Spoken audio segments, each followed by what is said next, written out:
Cher alchimiste, bonjour. Aujourd'hui, je vais vous présenter un outil qui m'a permis de booster ma productivité. Il s'appelle Notion, il est gratuit et vous en avez peut-être déjà entendu parler. D'ailleurs, si vous avez pris l'habitude de télécharger mes cartes mentales en dessous de chacune de mes vidéos, vous avez déjà eu accès à mon Notion. Notion est un organisateur, un planificateur et si vous lui en donnez le temps et la possibilité, il pourra manager absolument tous les aspects de votre vie pour que vous soyez plus productif. Mais attention, si Notion peut se révéler être une aide précieuse, elle peut également être un piège et une perte de temps redoutable. Deuxième disclaimer, je précise que ce n'est pas une vidéo sponsorisée. Notion ne m'a pas payé pour faire cette vidéo. En réalité, c'est plutôt vous qui m'avez demandé d'en parler. Alors, je vais vous montrer comment moi je l'utilise, car cela va vous intéresser, j'en suis persuadé.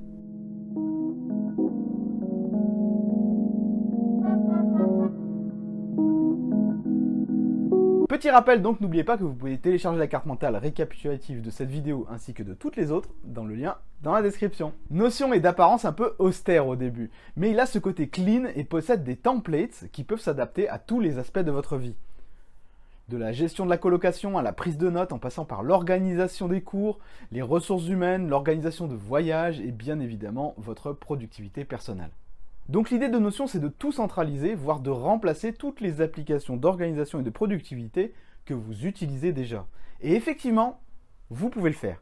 Mais attention, le logiciel vous demandera un petit temps de prise en main car il n'est pas instinctif. Personnellement, j'utilise Notion car il m'aide à devenir plus productif au quotidien. Voici comment. Les prises de notes de la lecture. Vous le savez si vous me suivez depuis un certain temps, je lis beaucoup de livres. Un par semaine environ et ce ne sont quasiment que des livres remplis d'informations. Donc beaucoup de notes à prendre si vous désirez mémoriser ce que vous lisez. Ainsi, je m'en sers pour prendre les notes sur mes livres, mais pas seulement. Ce qui est intéressant sur Notion, c'est que vous pouvez créer votre propre internet mental. Par exemple, lorsque je remplis les informations d'un livre, comme les sujets, les auteurs, les éditions, les mots-clés, je crée des liens. Et ces liens, plus vous prenez de notes, plus vous pouvez ensuite retrouver facilement tous les livres d'une catégorie. Par exemple, tous les livres de sciences lus en 2021, hop, j'ai la liste. Je fais ça également sur tous les tags qui me permettent de décrire le livre. Par exemple, si je prends le livre Responsabilité absolue, un livre passionnant d'ailleurs, que j'ai chroniqué sur ma chaîne Hannibal Lecteur, voici selon moi les thématiques les plus importantes qui ressortent du livre. En gros, en faisant cela, je fais mon ancien travail de bibliothécaire. Je catégorise. Et c'est précieux car si un jour je cherche un livre qui parle à la fois de psychologie et de militaire, Notion me trouvera ce livre par exemple. Donc c'est précieux, utile et ça me permet de m'y retrouver beaucoup plus facilement. Et ce qui est intéressant, c'est que là, je parle de livres, mais vous pouvez utiliser ce système de tags et cet internet mental pour n'importe quel sujet, et ça, c'est un vrai gain de temps et de productivité également. Tout ce que vous lisez, entendez ou voyez peut être ainsi répertorié et venir enrichir votre base personnelle. D'autres logiciels le font aussi. En disant ça, je pense particulièrement à Obsidian, et ce sera peut-être l'objet d'une future vidéo. Mais pour l'instant, restons sur Notion. Savoir que vous pouvez faire cela peut déjà vous donner plein d'idées. La planification. Il y a quelques semaines, je me suis lancé sur TikTok afin de proposer mon contenu en version courte de moins d'1 minute. Vous pouvez d'ailleurs retrouver ma page dans le lien dans la description également. Et pour que cela fonctionne, je dois publier plusieurs fois par jour sur des thématiques précises, si possible en rapport avec l'actualité. Ce serait une galère à gérer sur un logiciel ou un outil classique parce qu'évidemment, les plannings, ça change tout le temps. Donc déjà, Notion me permet de m'y retrouver pour que je sache ce que je dois publier et quand. Et le calendrier de publication que j'ai créé à la va-vite sur Notion, vu que j'ai utilisé un template tout prêt, m'est fort utile et me permet de rester efficace dans mon contenu et de pouvoir bouger les choses très facilement le cas échéant. Donc l'outil de planification est vraiment intéressant et plutôt instinctif d'utilisation. Je ne pourrais plus m'en passer. Surtout que vous pouvez avoir accès à tout votre Notion en un clic, que vous soyez en train de bosser à la maison ou sur votre téléphone en déplacement. Gros avantage vu que je bosse beaucoup avec l'ordi et le téléphone. 3. Et enfin, je l'utilise également en outil pour garder des traces des contenus vidéo que je publie chaque semaine sur YouTube. Vous savez, ce sont par exemple les cartes mentales que je vous propose de télécharger chaque semaine. Là, on se rapproche un peu de ce que je disais au début avec le fait de créer son propre internet mental. Je parlerai de propre vidéothèque en l'occurrence, vu que je fais des liens entre mes vidéos et que je propose des pistes pour aller plus loin. Donc Notion, ça m'est fort pratique, ça me permet d'être beaucoup plus organisé et vu qu'il existe des templates pour tout, on pourrait être tenté de l'utiliser pour gérer tous les aspects de sa vie. Eh bien, c'est là que je dois vous mettre en garde.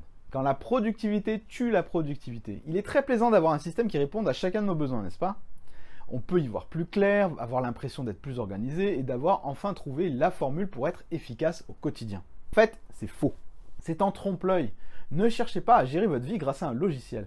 Si vous faites ça, ce qui va se passer, c'est que vous allez passer beaucoup plus de temps à créer vos belles pages plutôt qu'à effectivement avancer sur le terrain. Et lorsque vous vous y mettrez enfin, eh bien vos fichiers seront tellement longs à remplir que vous allez rapidement les vivre comme des contraintes. Ne vous créez pas une usine à gaz ou une collection de gadgets inutiles.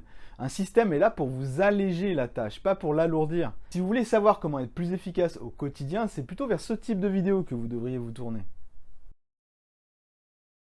Alors 5, comment utiliser Notion efficacement? Donc déjà, ce que je vous propose, si vous voulez utiliser Notion correctement et que ça vous apporte réellement quelque chose, c'est de partir de vos besoins. Prenez un papier et listez tous vos besoins sans chercher à les classer. Soyez exhaustif et tentez d'en répertorier le maximum. Une fois que vous les aurez tous sous la main, là, vous prenez du temps pour entourer ceux qui sont véritablement des épines dans votre pied et pour lesquels vous aurez bien besoin d'aide. Au début, je vous recommande d'en sélectionner 3 au maximum. Pourquoi pas plus? Parce que vous allez y passer trop de temps et y dépenser trop d'énergie. Vous n'en aurez plus assez pour effectivement agir et avancer. Donc vous avez vos 3 aspects de vie que vous souhaitez améliorer, gérer, mieux organiser. Bref, là où vous voulez vraiment être plus productif, quoi. Ensuite, seulement, une fois que vous avez fait ce choix, vous allez fouiller dans les templates disponibles. Ceux qui sont proposés par Notion, ou bien effectuer une recherche des templates créés par d'autres utilisateurs. Mais des templates qui concernent votre problème, votre besoin. Ne vous laissez pas séduire par d'autres trucs sans rapport. Partez de vos besoins, évitez les gadgets. Donc Notion, ça peut être une aide comme une perte de temps. C'est à vous de décider, mais force est de constater qu'après avoir un peu de recul, j'aurais bien du mal à me passer de ces 3 fonctions que j'ai présentées un peu plus tôt dans la vidéo. Et vous? Pourquoi utilisez-vous ou pourquoi souhaitez-vous utiliser Notion?